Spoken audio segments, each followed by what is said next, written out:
Moins de 10 mois après la sortie des Zenfone 7 et Zenfone 7 Pro, ici Asus réitère avec la sortie de ce téléphone, le Zenfone 8.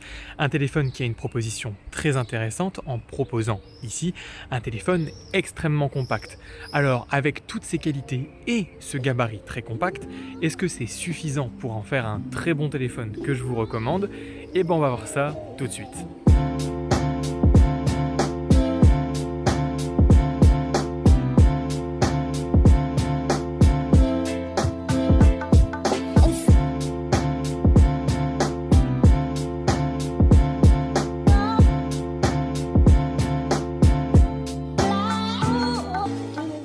Bon, ce Zenfone 8, niveau packaging, c'est assez simple et pas vraiment original. Vu la taille du téléphone, ils auraient quand même pu jouer là-dessus, mais non. On a ici une boîte en taille presque équivalente à des smartphones beaucoup plus grands, comme par exemple ici le M3 Pro de chez Poco. On apprécie quand même dans cette boîte de retrouver une coque de protection qui, à la différence de nombreux autres smartphones, est vraiment de bonne qualité. Avec un plastique assez dur, un petit peu texturé, c'est sympa. Par contre, faites attention puisque la coque ne recouvrait pas intégralement le téléphone. Il y a des ouvertures en bas, en haut et également sur le côté. Et puis aussi, faites attention puisqu'il y a bien une coque dans la boîte, mais vous n'avez pas de film de protection sur l'écran. Donc faites attention, une micro-rayure est si vite arrivée. Ce que j'apprécie aussi dans la boîte, c'est le choix qu'a fait Asus de fournir un chargeur 30 watts. C'est suffisant pour une recharge rapide, et puis c'est toujours mieux que le fait de ne pas avoir de chargeur du tout, comme par exemple ce que fait Samsung ou encore Apple. Niveau design sur ce Zenfone 8, on va tout de suite évacuer le gros morceau, forcément vous le voyez venir. Enfin, quand je dis gros morceau, pas vraiment, puisqu'on va parler de la taille de ce téléphone, qui est quand même assez petit. Et là encore, quand je dis petit, c'est pas exact, puisqu'au final, il a juste une taille normale. Et on se rend compte que depuis des années, on s'habitue à avoir des téléphones beaucoup trop grands pour la paume de la main, avec par exemple un petit doigt qui vient se loger ici sous le téléphone pour pouvoir le maintenir. Ici, c'est pas nécessaire puisque la taille du téléphone est vraiment bien pensée. Avec cet écran de 6 pouces et un écran qui est quand même pas mal en longueur, eh ben, on tient très bien le téléphone et on a le pouce qui fait l'intégralité de l'écran sans problème. Ça, c'est très très bien pour taper du texte. Et on se retrouve un petit peu dans cette vieille nostalgie comme moi j'avais par exemple sur mes premiers téléphones tactiles ou encore les premiers iPhones où on avait vraiment une possibilité d'utiliser son téléphone avec une seule main. Ça m'avait personnellement énormément manqué, là je le retrouve et j'étais vraiment content. Et pour repréciser les choses, ici on est bien sur un écran de 6 pouces. Alors venez pas me dire, oui mais il y a quelques années 6 pouces c'était énorme, parce que ici oui on est bien sur un écran de 6 pouces mais qui est borderless, on a très très peu de bordure et sur un format allongé. Et quand on le compare par exemple avec un Galaxy Note 3 ou avec un Mate 10 Pro déjà d'il y a quelques années, eh ben on se rend compte que la taille du téléphone est vraiment acceptable et encore plus quand on le compare avec les standards actuels. Par exemple le S21 Ultra, l'iPhone 12 Pro Max ou même le S20 standard qui est quand même assez compact, là on se rend compte quand même que le Zenfone 8 met la barre très très haut niveau compacité. Dans tous les cas, on est sur un smartphone extrêmement sobre. Le grand classique sandwich avec une tranche de métal noir mat entre les deux tranches de verre, dont l'arrière est lui aussi noir mat. Si on reste sur l'arrière, on constate que le module photo rectangulaire n'est pas centré. Ça en dérange certains, mais pas moi. Sur la face avant, on retrouve l'écran de 6 pouces, et on remarque aussi qu'il y a des bordures assez notables, surtout en bas. On n'est pas au niveau de l'optimisation de l'espace d'un Pixel 5, c'est dommage, mais c'est pas grave. C'est donc un téléphone ultra sobre, un rêve pour les minimalistes, très facile à tenir en main et vraiment passe-partout. On repère à peine la touche de couleur sur le bouton d'alimentation, la LED de notification qui fait son retour, ainsi que l'incorporation de la prise jack. Le grand retour, et ça c'est un oui. Enfin, Asus a décidé de rendre ses téléphones étanches avec une protection certifiée IP68. Donc une douche rapide, c'est oui, mais une promenade avec Aquaman, c'est non. On parlait d'écran juste avant, et on se retrouve avec une dalle très impressionnante de 6 pouces, en Full HD+, une dalle AMOLED et 120 Hz. Donc le top actuellement. Personnellement, je trouve l'écran vraiment bon, avec de bonnes couleurs et surtout une très bonne luminosité. Il n'y a vraiment pas de difficulté particulière à regarder son téléphone dehors, même par fort soleil, etc. Non, non, c'est vraiment un super écran. Je regrette aussi des réglages un peu anecdotiques sur cet écran. avec une colorimétrie qui n'évolue pas beaucoup et un écran qui n'est pas 100% adaptatif comme par exemple sur d'autres marques, avec une évolution qui pourrait aller de 1 à 120 images par seconde. Non, non, ici c'est vraiment 3 paliers, 60, 90 ou 120 Hz. Mais pour moi le plus gros problème sur cette face avant, c'est tout simplement ce capteur d'empreinte. Alors pourtant tout commençait bien puisque je trouve qu'Asus a extrêmement bien placé ce capteur d'empreinte. Il n'est pas placé tout en bas mais il est placé ici, un petit peu plus vers le milieu, ce qui permet d'y accéder assez facilement.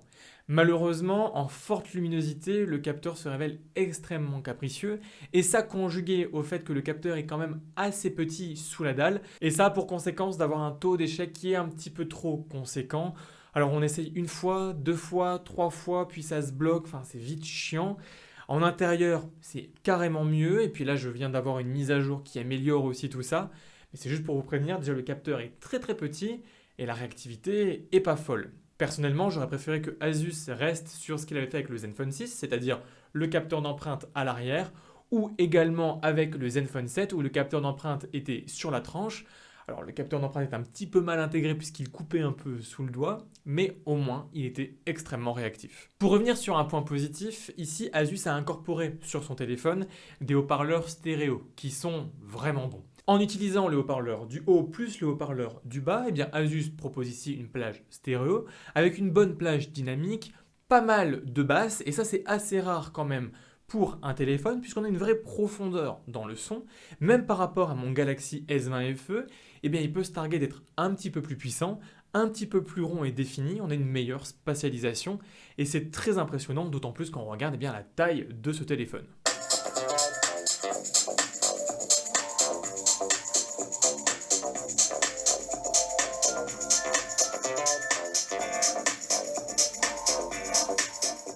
Toujours niveau audio, on retrouve sur le haut du téléphone une prise jack. Si vous êtes toujours dépendant d'un fil ou que vous ne voulez pas lâcher votre vieux casque, qui sont toujours de très bons casques, vous pouvez le faire ici avec la prise jack. Concernant les appels, je n'ai eu aucun problème, j'entendais bien mes interlocuteurs et vice versa. But hey, what did you expect? On retrouve sur ce Zenfone 8 donc un bon écran et un bon son. Deux éléments qui seront extrêmement bien servis ici par les performances assurées par un Snapdragon 888, 8 Go de RAM et au minimum 128 Go de stockage. Et inutile de vous dire que tout tourne extrêmement bien. Le téléphone est équipé pour durer des années. Au quotidien, le téléphone est fluide et dans les tâches les plus lourdes, on sent toute la puissance du Snapdragon 888 se délivrer. Déjà parce que les jeux tournent super bien et avec ce son et cet écran, c'est un vrai bonheur. Mais cette puissance, on la sent aussi niveau température puisque le Zenfone 8 devient rapidement un mini réacteur à fusion nucléaire. Ça chauffe très très vite. En jeu, j'ai même obtenu des températures allant jusqu'à 70 degrés pour le processeur et plus de 46 degrés pour le téléphone au global. C'est vraiment beaucoup. Du moins, assez pour le rendre un peu inconfortable à tenir. Mais cette chaleur, elle est logique. Vu la taille du téléphone et la puissance du Snapdragon 888, qui est un vrai démon niveau puissance et qui a un petit peu du mal à être maîtrisé, c'est logique que Asus a vraiment du mal à dissiper cette chaleur. Et personnellement, avec le recul, et sans tomber dans un peu l'avarie de Google qui a mis juste un Snapdragon 765 dans son Pixel 5, j'aurais peut-être préféré ici que Asus soit un petit peu plus sage, mettre par exemple un Snapdragon 865 Plus de l'année dernière dans son téléphone, qui était pour moi et qui est toujours pour moi un des meilleurs processeurs qu'on peut trouver sur le marché actuellement, puisque c'est un processeur qui est bien maîtrisé, assez économe et qui fournit de très très bonnes performances. Et en plus, en mettant un Snapdragon 865, ça aurait peut-être permis encore de grappiller quelques euros. Le Zenfone 8, donc monstre de performance, est accompagné ici par un logiciel que j'aime beaucoup, ZenUI. Et depuis 2 ans, c'est maintenant la référence à mes yeux. Un Google pur mais amélioré, reprenant les fonctions clés tout en ajoutant plein de petits points de customisation. C'est un vrai plaisir de naviguer dans les menus de ce téléphone. Ce Zenfone 8 coche plein de bonnes idées de design, d'interface ou même de vie privée avec par exemple cette petite diode lorsque la caméra est allumée. Moi personnellement je l'aime vraiment beaucoup cette interface et niveau logiciel ce que je pourrais vraiment regretter c'est la politique d'Asus au niveau des mises à jour. Déjà parce que c'est incertain niveau rapidité de déploiement, Le Zenfone 6 a été un des premiers à avoir Android 10 à l'époque, alors que le Zenfone 7 a été un des derniers à avoir le droit à Android 11.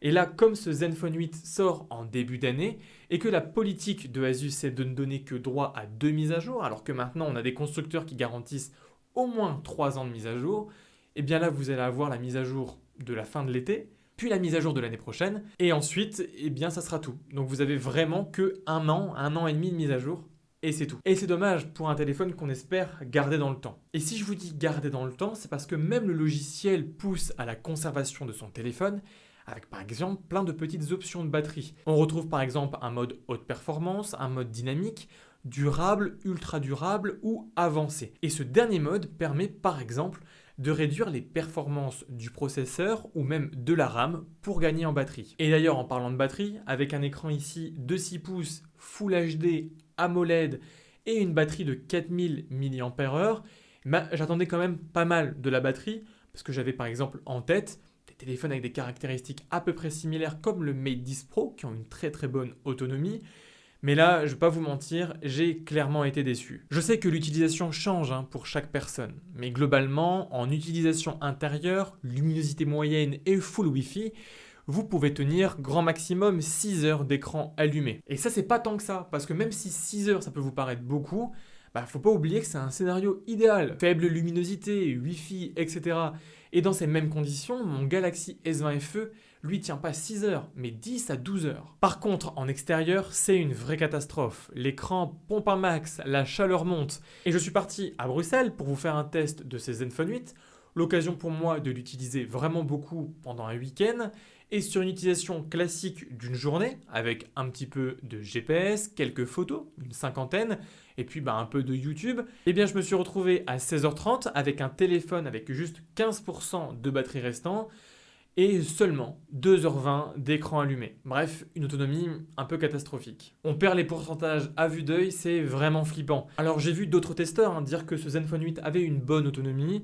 Je ne trouve pas, parce que dès qu'on sort à l'extérieur, on se rend compte rapidement de ces lacunes. Et ça, c'est globalement des tests qui ont dû être tournés dans des conditions de confinement, où, comme je vous l'ai dit, effectivement, à la maison, en Wi-Fi, en basse luminosité, c'est correct. Et là, on a l'été qui approche, avec les chaleurs qui vont augmenter et le grand soleil qui va pousser votre écran au niveau luminosité.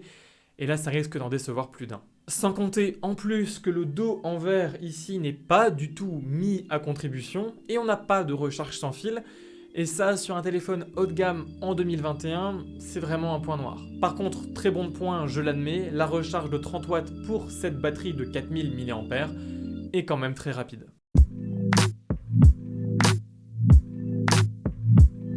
Niveau photo, sur ce Zenfone 8, on retrouve à l'arrière 2 appareils photo. Le premier, de 64 mégapixels, délivre des clichés de 16 mégapixels, et le deuxième est un capteur ultra grand angle de 12 mégapixels.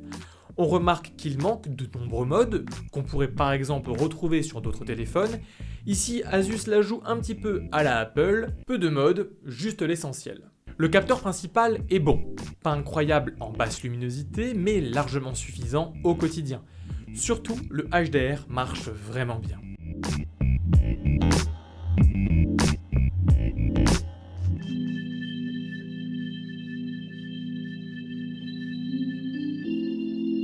Par contre, on note que les photos sont un peu mises en sourdine au niveau des couleurs, ou parfois on a un rendu un peu délavé qui tend vers le chaud. Un choix artistique qui a l'avantage de laisser plus de place en post-prod et de donner une teinte très réaliste aux photos. Sans capteur de zoom, c'est ici le capteur de 64 mégapixels qui est mis à contribution. Et on peut l'utiliser jusqu'à x8 pour un rendu qui est certes loin du S21 Ultra, mais très impressionnant et suffisant dans bien des cas. Par contre, pour zoomer, on utilise l'intégralité du capteur et donc les photos sont parfois moins lumineuses. Le capteur grand angle de 12 mégapixels est lui correct. Il a l'avantage de capturer pas mal de détails pour un ultra grand angle et surtout il suit la même colorimétrie que le capteur principal, ça c'est cool.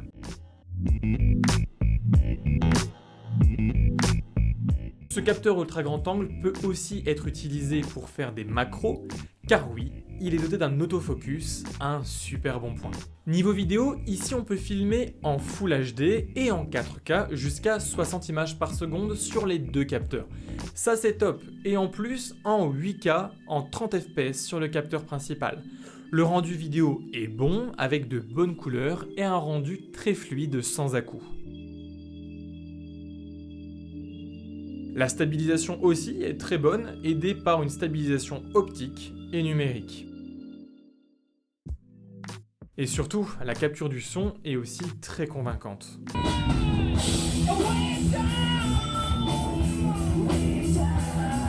En façade, la caméra est correcte, avec des détails suffisants et le même mode HDR qui en voit quand même pas mal.